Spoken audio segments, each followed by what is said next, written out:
Are you all able to hear me well? Amen. Yes. So, Oh, amen. yes, Brother Nelson. Are you able to see me? Thank you. Not in the front. Want to wish all of us once again a happy new year. Want to wish each one of us a happy Sabbath. Want to wish all of us Sabbath day's blessings, God's blessings on each one of us. Uh, the message this morning is entitled Page 1 of 365. Page 1. Page number 1 of 365. Imagine, I have imagined that we look at this year 2022 as a book, and this book has 365 pages. And today is page 1. We are on the first page. We are on the introduction part, page 1 of 365. So that is what the title means. And before we dwell upon the word of God, let us ask God, let us invite God's presence to come into our presence, into our hearts, into our lives, into our houses, into our churches, into our congregations, so that we will receive a rich blessing. Shall we pray? Merciful Father, which art in heaven, thank you so much, O Lord, for this hour of prayer. Thank you so much, O Lord, for helping us to worship Thee. Thank you so much for your word. Thank you so much for being with us in the past. Thank you so much for another new year which you have added to our lives. Continue to be with us as we study your word, as we listen to your words. Touch my feeble lips, O Lord. Inspire each one of us to receive your word. In Jesus' name we pray. Amen. So, page 1 of 365. The New Year's Day is the most celebrated event of the year. Is the most looked forward event of the year. This is the most anticipated event. And I wonder why. What is special in the new year that there is so much celebration, so much anticipation, it is so much looked forward to? I was wondering why. It's not a festival, like Christmas is a festival, Thanksgiving may be a festival. In India, we have a very major festival of lights called Diwali. In the Muslim world, we have a festival called Eid, where it's a festival. The New Year is not a festival. The New Year is not the birthday of some dignitary. And yet, everyone celebrates it. So, what all does the New Year comprise of? What all does the New Year embrace? What all goes into the making of the New Year so festive? In fact, the New Year, I term it as a universal celebration. Okay, where young and old, Christians, non-Christians, atheists, non-atheists, communist or secular, okay, everyone, the New Year celebration, they know no territorial boundaries. Okay, the New Year celebration is not governed by race, by ethnicity, by country. Okay, the New Year is a universal celebration. No event, I think, comes close to it in terms of popularity or universality. So the New Year is really so very, very special. Without being a festival, without being the birthday, okay, the day itself or the year itself is so special. And we all look forward to it without exception. Now, what all happens on the New Year's Day? I'm quite sure we all are familiar with what all happens on the New Year's Day. Well, as I've been using this word, celebration is a time of celebration. Last night at around midnight, you must have heard the crackers go, okay, marking or inviting the year 2022 into our lives. So New Year is a time of celebration, is a time of exchanging greetings, exchanging gifts. It's party time. New Year is party time. Okay. New Year is travel time for so many people. New Year is a time to meet friends. New Year is a time of new beginnings. A new year is a time where people make a lot of resolutions, decisions. Okay. New Year also tells us, my dear friends, that we are 1 year closer to the coming of Jesus. We are 1 year closer to the coming of Jesus. I'm going to speak a little bit on time. I'm going to speak a little bit on resolution. And if we have little extra time, then maybe we can go into something called testimonies or thanksgiving. So coming back to the message, page 1 of 365. This morning, I would like to propose a few things that you can do on a New Year's Day to make it more meaningful, to make it more memorable, to make it a more blessed experience, to make it more biblical. So we are going to see just a few things. Can't see many in this limited time. So when you stand on the threshold of a new year, like we are doing today, okay, when we stand on the threshold of a new year, the Lord blesses us with 365 days. This gift of 365 days, everyone receives in an equal amount. No one receives less, no one receives more, everyone receives the same amount. Every new year, the Lord blesses us, the Lord gifts us with 365 days. Regardless of who you are, where you are, we all get 365 days. This time period of 365 days is God's gift to mankind. The year 2022 is God's gift to mankind.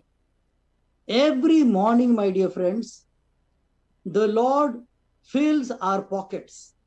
The Lord fills our life with 24 hours without any partiality. The Lord fills our lives every day of those 365 days with 24 hours. As I've been saying, everyone receives an equal amount. Okay? This is God's gift to mankind. The 365 days, a new year 2022, is God's gift to mankind. But what we do with this gift of time, what we do with this gift of 365 days, what we do with this gift of 24 hours every 365 days is our gift to God. So God gives us a whole year. What we do with that year is our gift to God. And I'm quite sure that each one of us has thought 65 days. That will be, my dear friends, your gift to God. And I'm quite sure that you would like to give the best gift to God. Not only of 2022, not only the gift of time, but He gave you the best gift in giving His only begotten Son for us. Since, or in as much as He has given us the best gift. Are we going to give him a mediocre gift?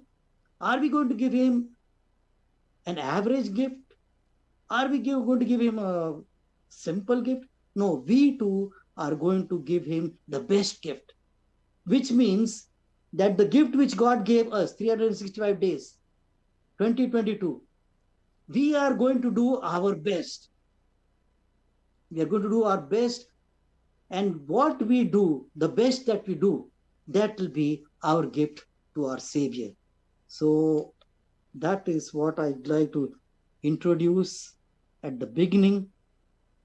I have looked upon this gift of the new year, this gift of 365 days.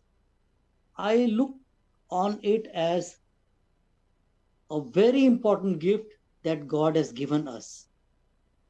Another way of calling this gift would be talent. God has given us the gift of time. And Sister White and elsewhere in the Bible says that time is a talent. Just like we use other talents of music, talent of preaching, talent of management, talent of friendship, so many talents. Okay. Some are talented in studies, academics. Okay. So just that way, my dear friends, I have reckoned time as talent. And the spirit of prophecy tells us, my dear friends, of no other talent, that is the talent of time, of no other talent will greater accountability be required than the talent of time. So time, as I've been saying, time is a talent. And the word of God just now told us that of no other talent will greater accountability be required than the talent of time. So as I told you, that what we do with our time is our gift to God. So if you spend your time profitably, if you spend your time wisely, then that will be your gift to the Lord. I would like all of us to turn to Ephesians chapter 5, verses 15 and 17. Ephesians chapter 5, verses 15 and 17. Or you can just listen to what I'm saying. It says, look carefully then how you walk, which means how you live, not as unwise, but as wise. Now, this is important. Make the best use of the time. Why? Because the days are evil. I'm quite sure you agree with me. Because the days in which we are living is evil.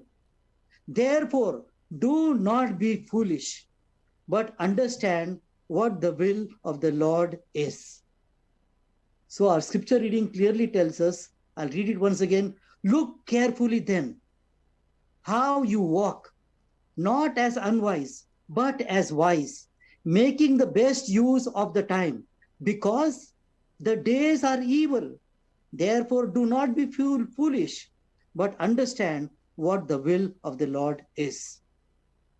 So, my dear friends, the word of God tells us that time is very, very important. When I was in the 9th grade, we were asked to do an assignment on a project. And I still remember that one sentence, which I'd like to read now. It says, I know it by memory. It says that time is the coin of your life.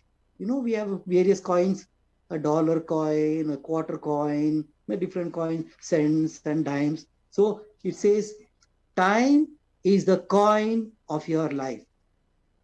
It is the only coin you have. Be sure how you spend it, lest someone else spends it for you. A few more things about time that I'd like to bring our attention to is, it says over here that time, talent, and treasure, the three important T's. But I'm going to go to something to do with time. I'll go back. Okay. Time is an abstract entity. Time is an abstract entity. We cannot hold it. We cannot touch it. Okay. We cannot fill our pockets with it. We cannot store it in a bank.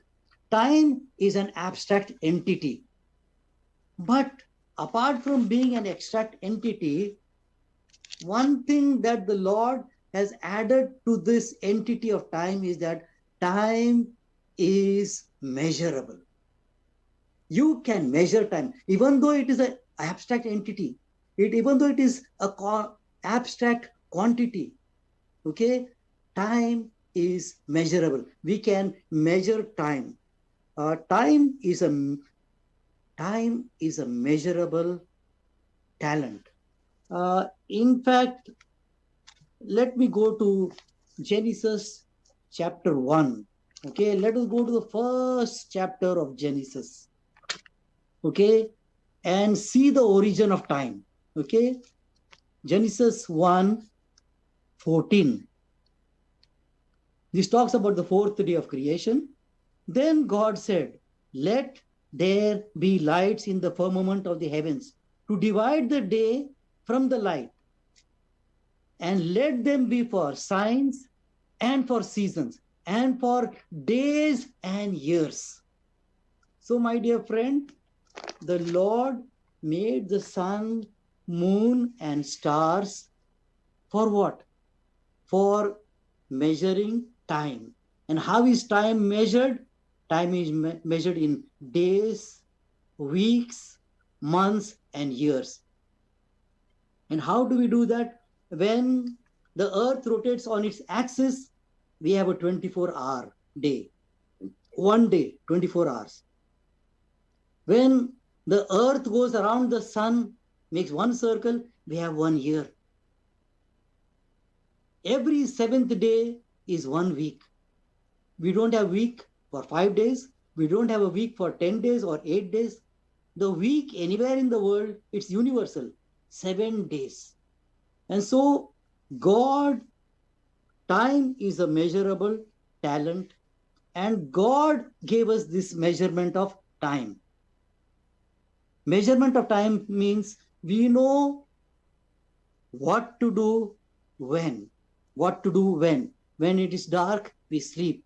When the sun rises, we wake up. And so let us turn to Ecclesiastes 3. Ecclesiastes 3 verses. Ecclesiastes chapter 3 verses 1 to 8. Some of us are familiar with this verse where it says, "There is a time for everything." God created time. We are able to measure that time. And because we are able to measure that time, we know what to do when, or when to do what. And so Ecclesiastes chapter 3, it says, "To everything there is a season, there is a purpose, a time for every purpose under heaven, a time to be born, a time to die, a time to plant, a time to pluck, a time to kill, a time to heal, a time to break down, a time to build up, a time to weep, a time to laugh, a time to mourn, a time to dance, a time to cast away stones, a time to gather stones, a time to embrace, a time to refrain from embracing." You know, nowadays we are not allowed to embrace, not even handshake. So how true this verse is. A time to tear, a time to sue, a time to keep silence, a time to speak, a time to love, a time to hate, a time of war, and a time of peace. So, my dear friends, there is a time for everything. There is a time for everything. The Lord has put into our lives this concept of time, this measurable concept of time, talent, in such a way that life will be orderly, life will be systematic, life will not be haphazard, life will not get complicated. When we don't do the right things at the right time, life becomes complicated. And so let us thank God, my dear friends, for giving us this concept of time. Okay. What I'd like to say next is how to spend your time. How to spend your time. And every once in a while, I look at the clock. How to spend your time. How to spend your time. How to spend this talent of time. In Matthew chapter 25, verses 14 to 30, we have the parable of talents, the parable of talents. To one was given 5 talents, to another was given 2, and to another was given 1. And how they made use of their talent, the Lord rewarded them accordingly. So I have a few suggestions over here how to spend your time. First and foremost, this is important. You have to, first of all, get your priorities lined up properly. And so the first thing that you need to do with your time is serving. Okay, that spend your time with God and spend your time for God. What do I mean by saying spend your time with God and spend your time for God? Spend your time with God. Talk to Him. Prayer. Study His Word. Study the quarterly. Study the Bible. Spend time with God. This is the most profitable investment of time. There is no other investment as profitable as studying the Word of God. Spending time with God on your knees while you're walking, while you're working, while you're driving. Spend time with God in prayer, in worship, in singing, in studying His Word. Spend time with God and then spend time for God. You have studied, you have prayed. Now the Lord has given you enough of energy, enough of thoughts, enough of knowledge. Now spend time for God, witnessing about Him, telling others about Jesus, telling about others about God. This is spending time for God. So spend time with God, spend time for God, serving Him. Okay. Here are a few things I've written how to spend time. We have said which is the most important. Volunteer at the church. Okay. The church always needs volunteer. We are always short on that. Okay. Pray for the sick and suffering. We had so many requests for prayer today. Sick and suffering. Visit them. Just don't leave it at the prayer level. Visit them. That is the difference between time with God and time for God. Okay. Just don't pray for them. Okay. Visit them. Babysit for a friend or a neighbor. Invite someone lonely to share a meal with you. Run errands for the elderly. Give rides to those who don't have a vehicle. Help them to go to some appointments. Give your family members a hug. Your spouse, your siblings, your children, your parents. Give them a hug. Give them attention. Smile and be kind to people you encounter with. And my dear friends, be careful. Don't hold a grudge. Forgive everyone who has treated you badly. This is just a few ways of which you can spend God. You can give God this gift. We are going to go to one section called resolution. I'm going to talk a little bit about resolution. Okay. I am quite sure, my dear friends, I don't know what is in your mind, but the Spirit of God is just telling me that so many of you made a positive resolution this morning, today for the Lord. You put it into action. Every week, I go to church. If there is no church, every week, I go online, I zoom in, and I find people. Sometimes I'm the only one. Sometimes only 2 or 3. maximum three or four, just the Sabbath school leader and one or two people, and brother Steve in the AV department. But my dear friends, by the grace of God, this morning, and I'm quite sure that each one of you took a resolution. Even before 9:30 today, before I could zoom in, there were around 20 people who zoomed in to the lesson study. Amen. Anyone wants to say amen? Amen. 20 people joined the Sabbath. 20 people. And I'm quite sure these 20 people made a resolution that they are going to attend Sabbath school. I don't know. This is your resolution, but this is what I presume by the grace of God. 20 people, where only the Sabbath school leader used to be there, where just only a handful of people should be there. Today, even though there is no church, even though there used to be meetings on Zoom, there used to be just a handful of people. But today, my dear friends, there are 20 people who have tuned in.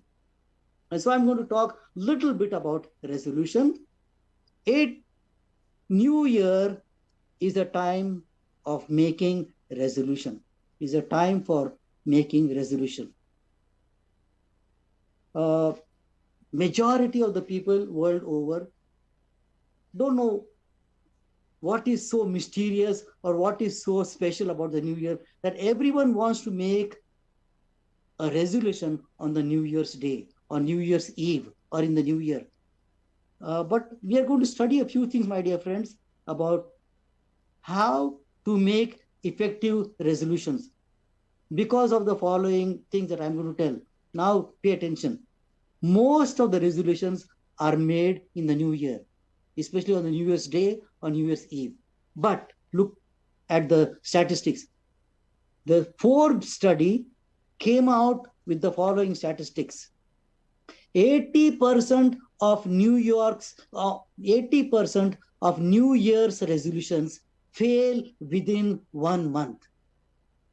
Just within 1 month, 80% of the people who made resolution on the New Year's Day, they fail.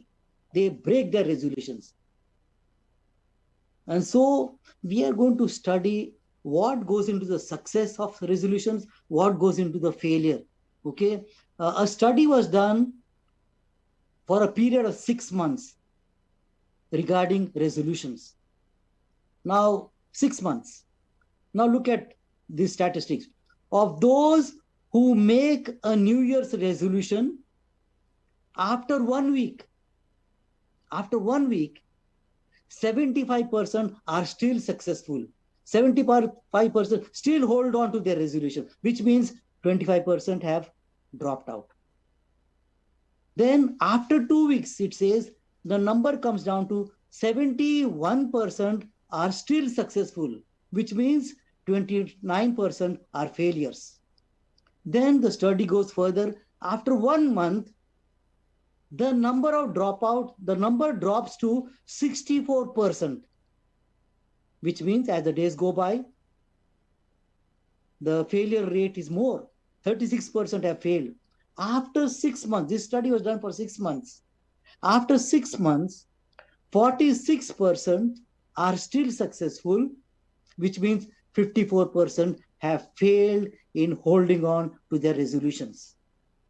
Look at point number 5.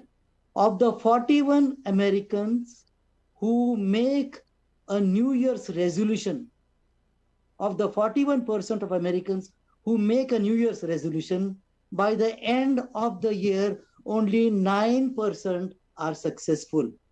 Only 9% are successful. So a natural question that comes is, what is the reason for failures? What is the reason that we fall back? We go down on our resolutions. What is the reason? And reason number 1, okay, most of the people who make resolutions on the New Year's Day, they set an unrealistic goal. The goal that they set, the resolution that they make is not practical. Okay? And 35% of failures is because of setting unrealistic goals, not practical. Maybe they are too much. I will be studying more about that. Then 33% of the participants who failed did not keep track of their resolutions, did not keep track of the progress.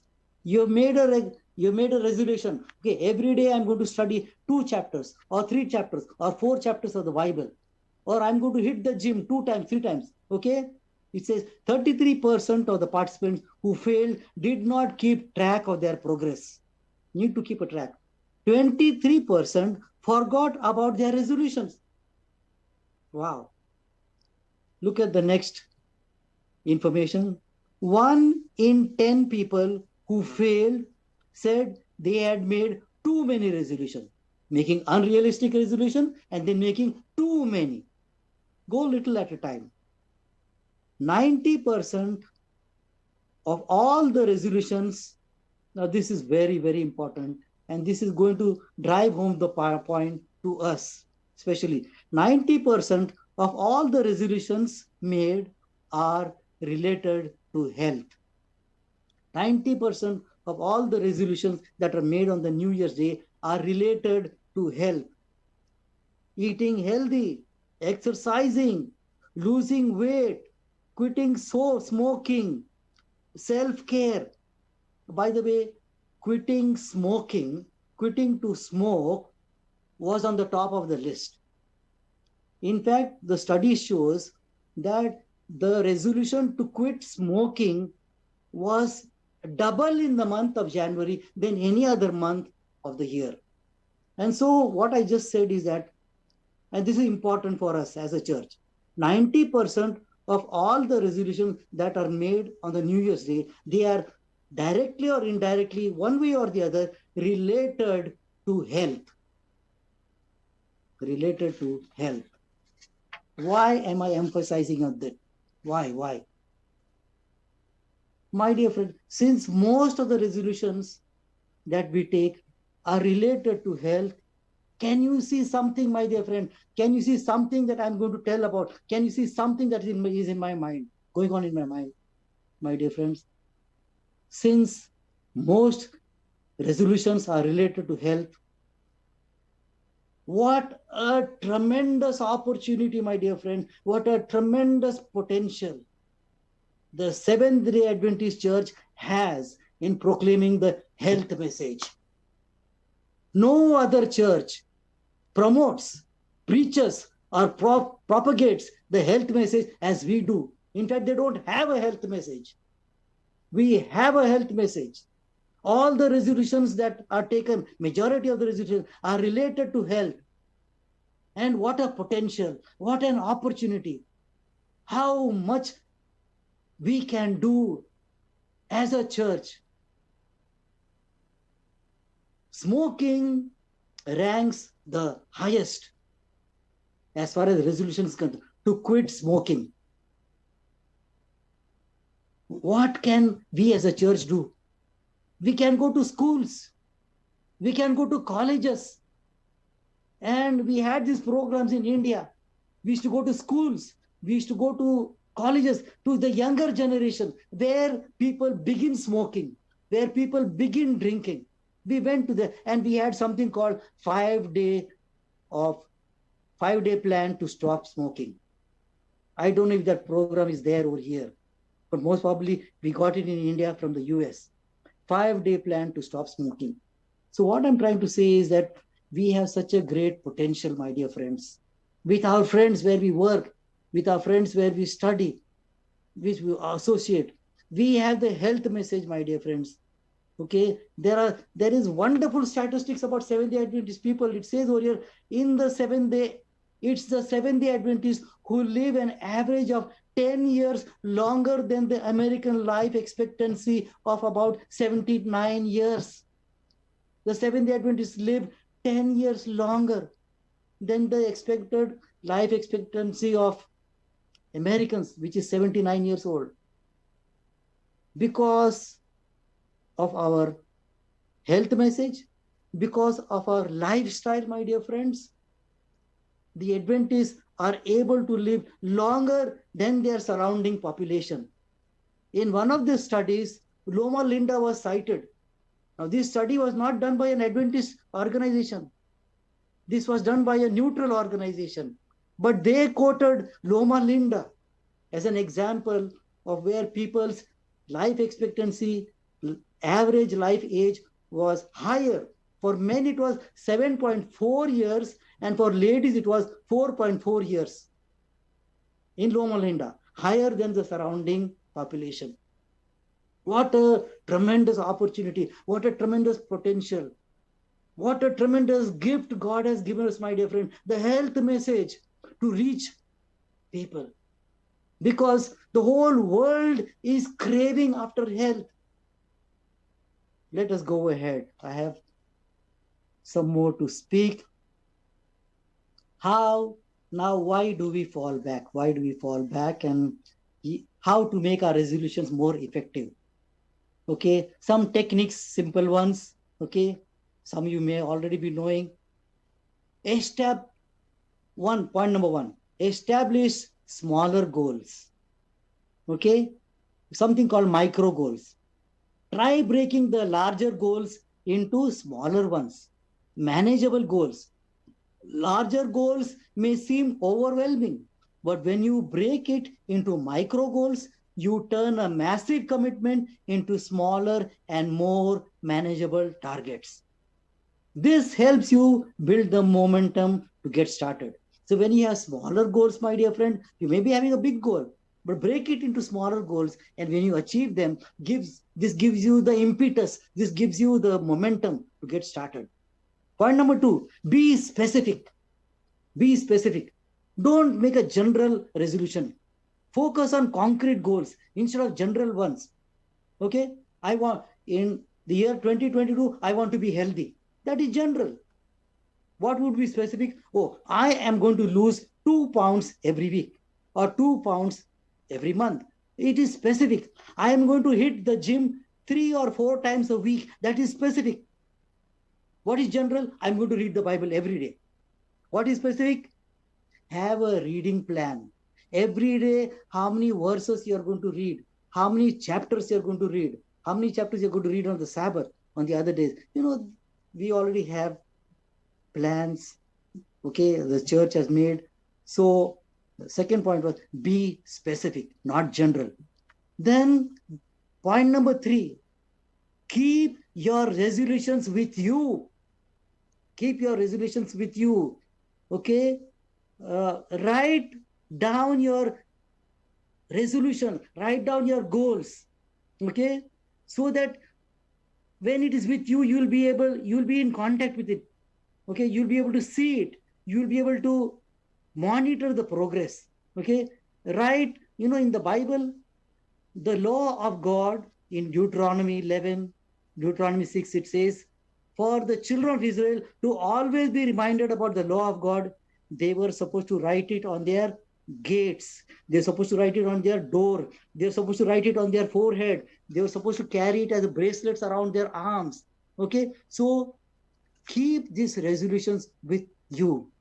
Write them down. Don't keep your goals in your brains.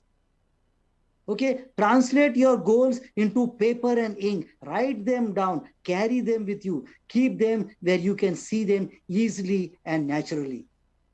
So that was the next point. As far as point number 4, as far as the resolutions is concerned, you should know why you're doing this. Why you want to stop smoking. Why you want to hit the gym. Know the reason, my dear friends. Okay, you should know the why of your resolution. Okay, having a clear idea why you're doing it will be the best motivation, my dear friends. Now, here's a person who's suffering with high blood pressure. Now, you are going to stop eating salty food. Now, if you eat salty food, what happens? You're going to have high blood pressure. You're going to stop eating pickles. We Indians, we like to eat a lot of pickle.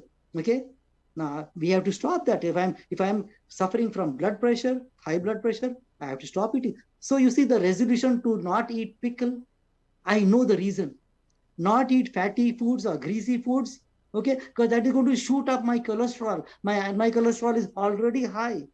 So you should know the reason why of your resolution.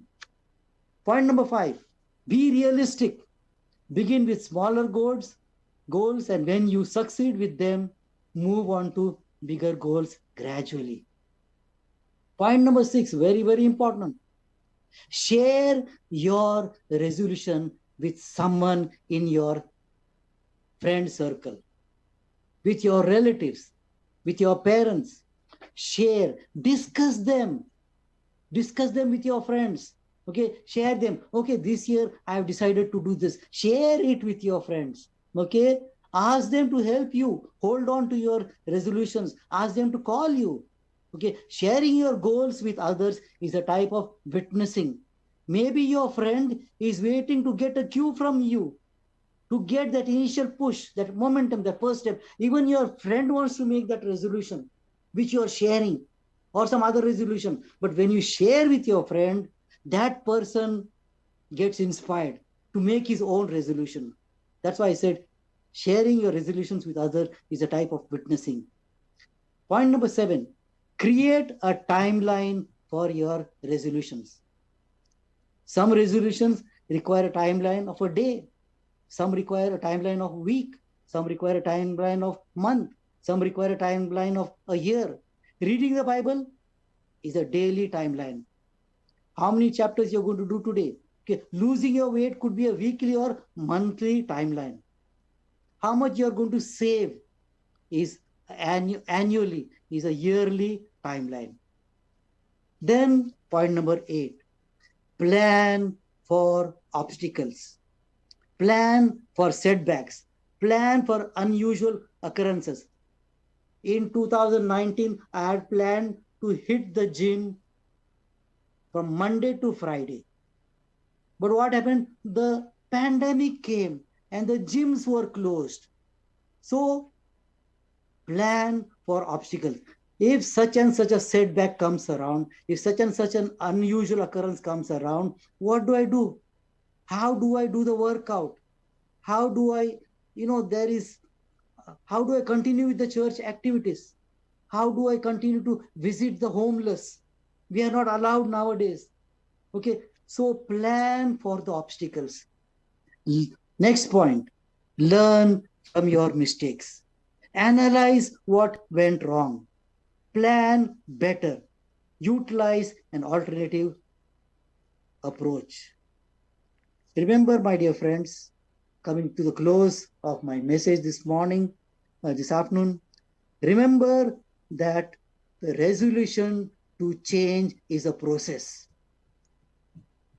Okay, my dear friend, the changes that you want to bring into your life, it is not a one-day event. It is a process. And a lot of discipline has to go into making into the process.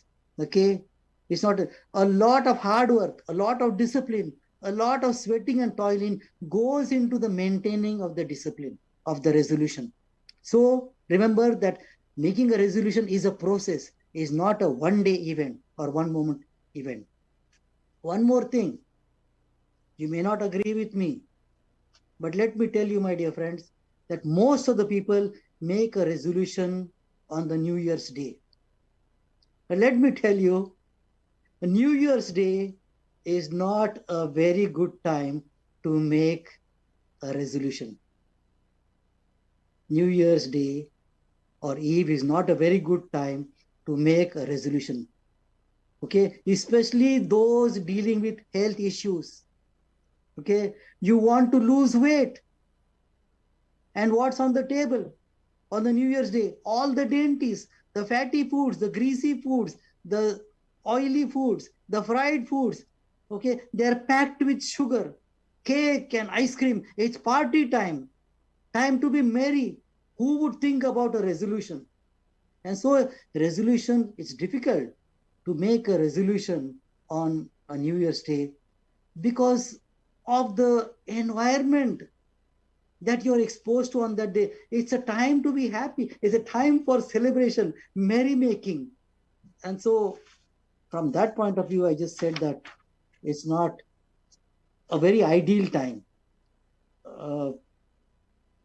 While your last point, my dear friends, while you're making a resolution, focus on God, not on yourself. Okay, while making your resolution, focus on God, not on yourself. That's why Philippians 4:13 says that I can do all things through Christ, which strengtheneth me. So when you're making a resolution, focus on God, that by God's grace, I will be able to do it. Okay, don't focus on yourself. When you look at yourself, you'll see weaknesses, you'll see flaws, you'll see so many downfalls, you'll see your weaknesses. But when you look to God, you look to Him as a strength. Another very, very important point that I want to mention is people who have children, especially small children. Help your children as parents, help them to make resolutions. Sit down with them, discuss with them about, that way your children will be more bonded to you, you to them, and they to you, and they will be more confident about the future. Children, when you discuss or when you help them make a resolution, this is again from a statistics. Okay, children feel more responsible when you confide in them. Okay, when you expose them to making resolution, children feel responsible about their future, feel confident. And so, my dear friends, we have come to the end of the sermon, the beginning of a new year. Hope and pray, my dear friends, that what all we have heard this morning, that we would like to put it into practice. Remember all the statistics that I spoke about, that it is easy to make a resolution, but difficult to sustain a resolution, to maintain a resolution. And so pray about it. Give your heart to the Lord. Struggle with it. And keep those points in your mind so that the resolutions you make this year will be successful ones, will take you to the road marked success. May the Lord bless each one of us. God bless us.